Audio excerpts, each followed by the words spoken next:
Señor las estrellas creó y su luz iluminó.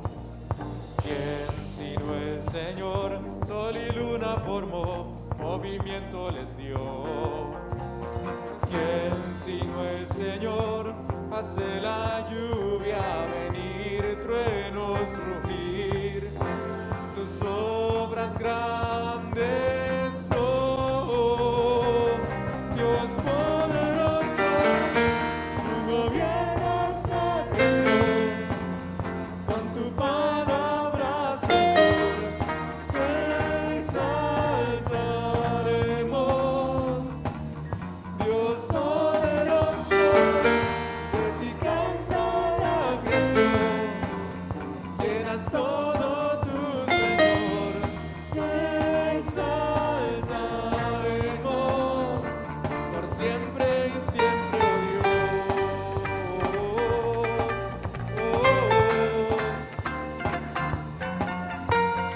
¿Quién sino el Señor ha soñado en el plan para el hombre salvar? ¿Quién sino el Señor limpiará al pecador con su sangre y amor? ¿Quién sino el Señor puede dar vida y salvar por una cruz? Tus planes grandes son, Dios poderoso, tú gobiernas la creación. Con tu palabra, Señor, te exaltaremos. Dios poderoso, de ti canta la creación. Llenas todo tu Señor, te exaltaremos por siempre y siempre, oh Dios.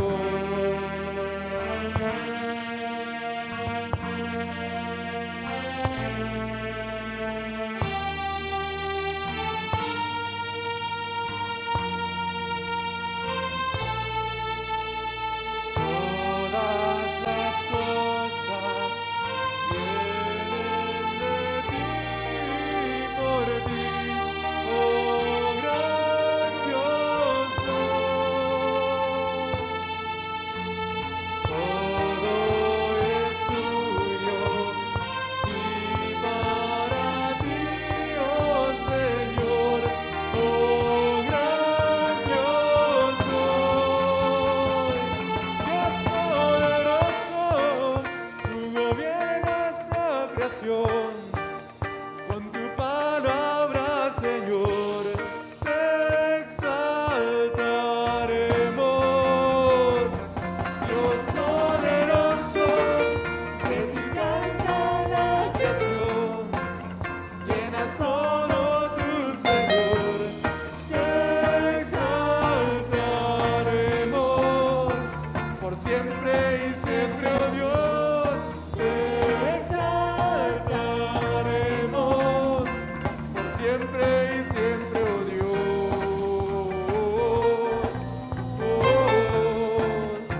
por siempre y siempre, oh Dios.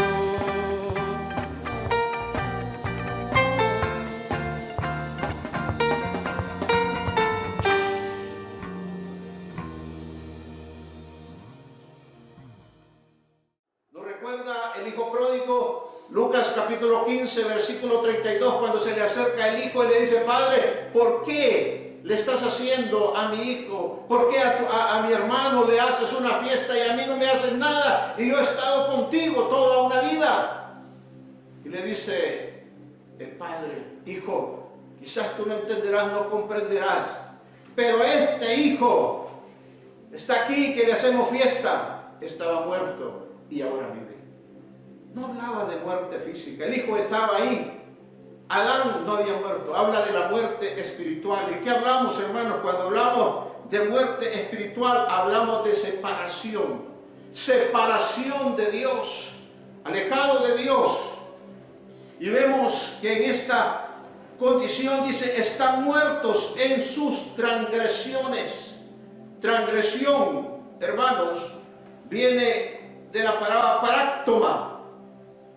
Picto caer.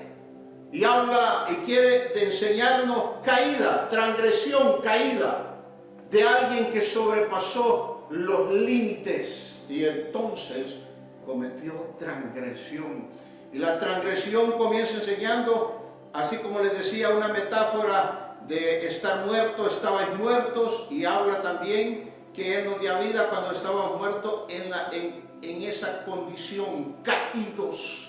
Esa era nuestra condición, muertos y caídos de la gracia del Señor. Y dice también en la segunda condición, estaban muertos en sus pecados.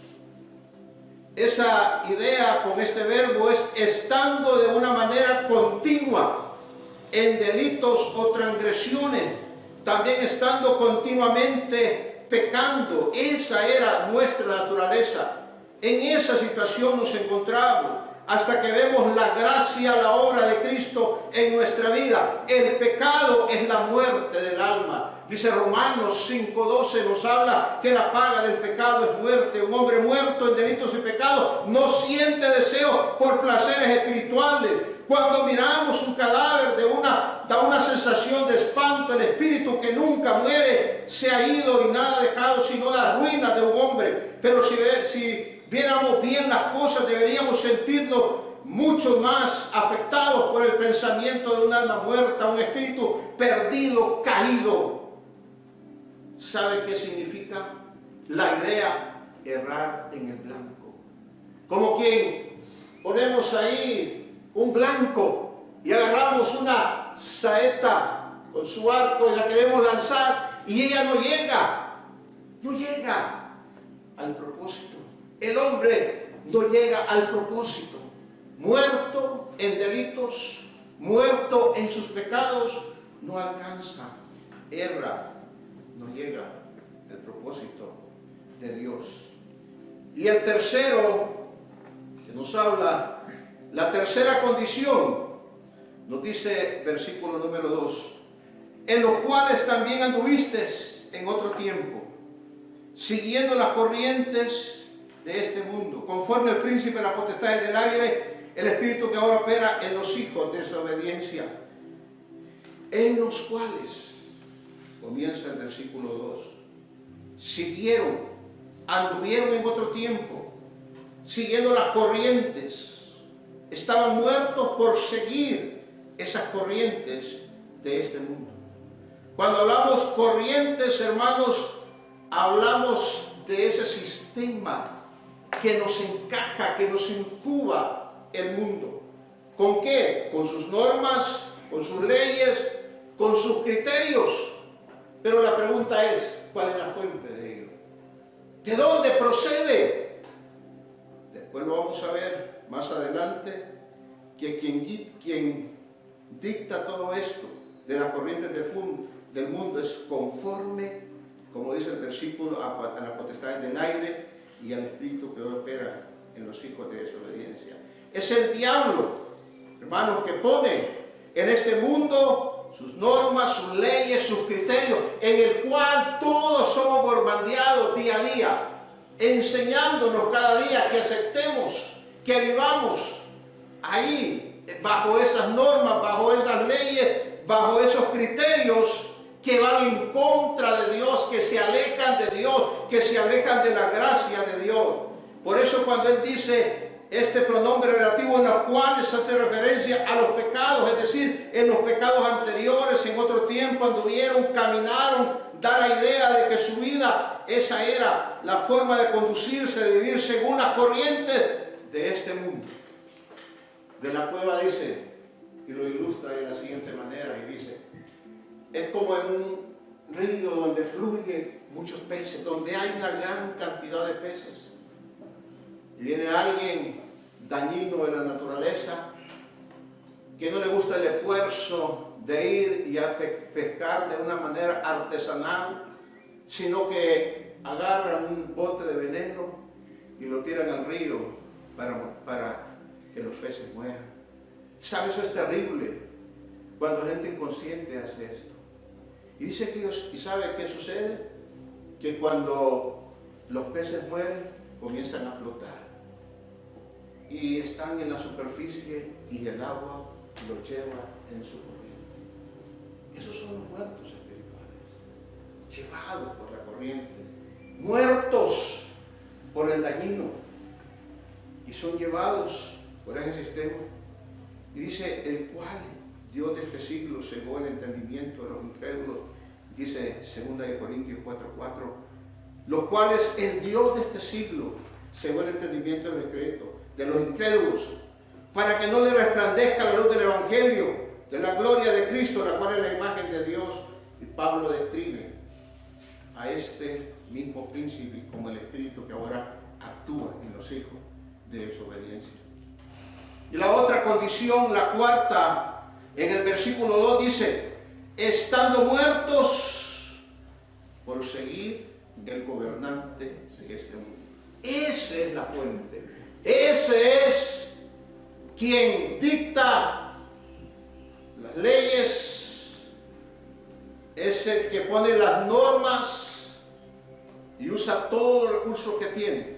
Y dice, muertos por seguir a este gobernante. ¿Cómo lo llama? El príncipe de la potestad del aire. Es decir, hermanos, que Juan capítulo número 12, versículo 31, lo describe también como el príncipe de este mundo. Juan 14:30 también lo enseña como el príncipe de este mundo. Juan 16:11 lo enseña como el príncipe de este mundo. Es el que tiene el control, es el que tiene a la gente bajo su influencia. Y mire lo interesante en el versículo, en la quinta condición. Estábamos muertos por seguir el Espíritu, y esta frase que obra en los hijos de desobediencia. Si vemos en el contexto que leímos el 1:20, dice que obró en el rey. Es esa fuerza la que Dios dio para resucitar a Jesucristo. Mire lo que dice el versículo 20. Decía, el versículo 20 dice, el cual operó en Cristo. Ese poder resucitador, ese poder que lo resucitó. El diablo tiene un poder que opera, un poder que activa una energía para a los que él tiene bajo su sistema, bajo sus leyes. Y eso nos enseña lo que dice Pedro a nosotros los creyentes: sed sobrios, porque vuestro adversario el diablo, como león rugiente, anda buscando a quien devuelva. Tenemos, hermanos, esa actividad comprometida con los corazones y vidas malignas, personas a quienes se les designa una expresión semita como hijos de desobediencia. Dice, opera en los hijos. Él tiene esa energía, por eso se resisten a Dios y llegan a ser entonces hijos de desobediencia. Entonces, mira, estábamos viendo que la gracia divina es para difuntos espirituales. Y vimos que tiene un subpunto donde vimos, hermanos, que hay 5 condiciones. Y pasamos entonces, porque estamos en este pasaje, Dios nos muestra 3 aspectos de la gracia divina en nosotros, a fin de que Dios sea glorificado en nuestras vidas. Y tenemos el otro subpunto, que nos enseña acerca que nos encontrábamos muertos por seguir los deseos de la carne y hacer nuestra propia voluntad. Y dice el versículo número 3, entre los cuales también todos nosotros vivimos en otro tiempo, en los deseos de nuestra carne, haciendo la voluntad de la carne, los pensamientos, y éramos por naturaleza hijos de ira, lo mismo que los demás. ¿Qué enseña aquí? Nos enseña y nos dice hijos de desobediencia. Vivían en los deseos de la carne. ¿Cuáles son los deseos de la carne? Gálatas 5, 18, 19 nos describe los deseos de la carne. nos dice acerca de esta característica de los hijos de desobediencia. Hijos de desobediencia porque vivían bajo los deseos de la carne que estaba encarnado en ella, la desobediencia. ¿Sabe cómo es esto? Cuando Pepito estaba en la clase y le decía a la profesora, y Pepito era el más desobediente y a cada rato se paraba y la profesora decía, Pepito siéntese, y Pepito se volvía a parar a los minutos, le volvía a decir, Pepito siéntese, y se volvía a parar. Y la profesora un día indignada de tanto repetirle por la desobediencia encarnada en Pepito, se fue y lo agarró de la oreja y lo sentó y le dijo, se me queda sentado. Y Pepito le dijo, profesora, ¿sabe qué? Mi cuerpo está sentado aquí, pero mi corazón está parado. Esos son los hijos de desobediencia, aquellos que se resisten a la autoridad, a la gracia divina, al poder divino que resucitó. Y por eso, hermanos, viven en los deseos de la carne. Y menciona los hijos de ira. ¿Cuáles son los hijos de ira? Son aquellos que por naturaleza, hijos de ira por naturaleza, esa naturaleza caída es lo mismo que los demás. Esto significa que tenían una predisposición natural a la ira, malicia, amargura, ardor, temperamento, compartían esto como el resto de la humanidad. Ellos se resisten y tienen como recompensa la ira de Dios sobre ellos. La justicia divina, porque se resisten, lo han rechazado, se han vuelto contra Dios. Y esa era la condición de ellos. Entonces, tenemos que había dos características de ellos. ¿Por qué? Por los deseos de la carne, y eran también hijos de ira. Y así, hermanos, la consecuencia de este estado moral que describe con expresión, por naturaleza, hijos de ira, nos enseña las obras malas del pecado que provienen de una condición natural de un ser humano sin Cristo, los pecados que no hace el pecador hace el pecado, malas obras. Y con esto, mis amados hermanos, en este pasaje hemos visto el primer aspecto de la gracia divina en nosotros, a fin de que Dios sea glorificado en nuestras vidas por su obra. Recordemos, la gracia divina es para difuntos, y eso éramos nosotros. Ahora, hermanos, ¿se han preguntado ustedes qué sería de nosotros si Cristo nos hubiera salvado? ¿Por qué nos eligió a nosotros, que tenemos de diferente de los demás? En Timoteo 1:12 dice, Cristo, siendo Dios, vino al mundo en forma de carne y a ser vivido, como un hombre común y corriente, pero la Biblia nos enseña que Él es el varón sin pecado, justo, recto, santo, perfecto. Él es nuestro acto de gracia divina, que a pesar de nuestra condición nos ama. Lo reflejó sentándose con fariseos, hablando con prostitutas. Muchos lo criticaron, pero Él mostró este acto en ese favor inmerecido de su gracia, por amor a cada uno de nosotros. Mis amados hermanos, nosotros debemos de comprender la condición en la que nos encontrábamos.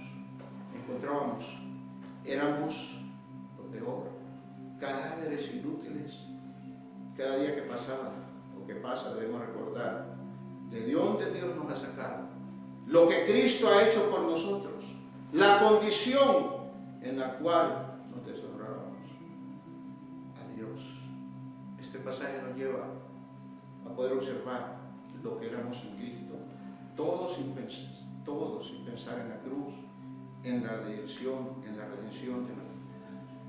Entonces, en este pasaje Dios nos muestra tres aspectos de la gracia divina en nosotros, a fin de que Dios sea glorificado en nuestras vidas por su obra. Y hemos visto, la gracia divina es para difuntos espirituales. ¿Sabe lo que hace el apóstol Pablo en esto? ¿Sabe que un buen joyero, un vendedor, joyero, cuando usted llega a su tienda y quiere comprar una joya, sabe la estrategia que ellos usan? Ellos vienen y le tienden a usted encima del mostrador una franela negra, bien bonita, bien arreglada, y sacan y le ponen la joya ahí, o las joyas que usted va a comprar. ¿Por qué? Porque ese fondo, ese trasfondo negro va a hacer que la joya resplandezca más y que usted pueda contemplar la maravilla, las hermosuras y todo lo que esa joya obtiene. Eso es lo que dice el apóstol Pablo, versículo 1 y 3. Él ha puesto un trasfondo de la vida anterior, muerte, pecado, delito, corrientes del mundo, para después llevarnos, el versículo 4 en adelante, a apreciar y a maravillarnos de las joyas de la gracia divina de Dios. Oramos, hermanos, pueden cerrar sus ojos. Padre, gracias, Señor, en esta mañana, por tu gracia divina, primeramente, para con nosotros. Señor, gracias porque no merecíamos. Señor, nuestras obras eran como trapos de inmundicia, perdidos en el pecado, abandonados, Señor, lejos de tu ciudadanía. Pero tú, con tu gracia, con tu misericordia, con tu bondad, mandaste a tu Hijo y resucitaste a tu Hijo para que nos redimiera, nos diera esa gracia divina y nos diera la vida eterna. Padre, algo que no merecíamos, sino por el mérito de tu Hijo amado. Perdona nuestros pecados, Señor. Día a día cometemos y enséñanos, Padre, siempre a recordar nuestra vida pasada, nuestra vida presente y el futuro que tú tienes para nosotros. En Cristo Jesús oramos. Amén. Dios les bendiga, hermanos.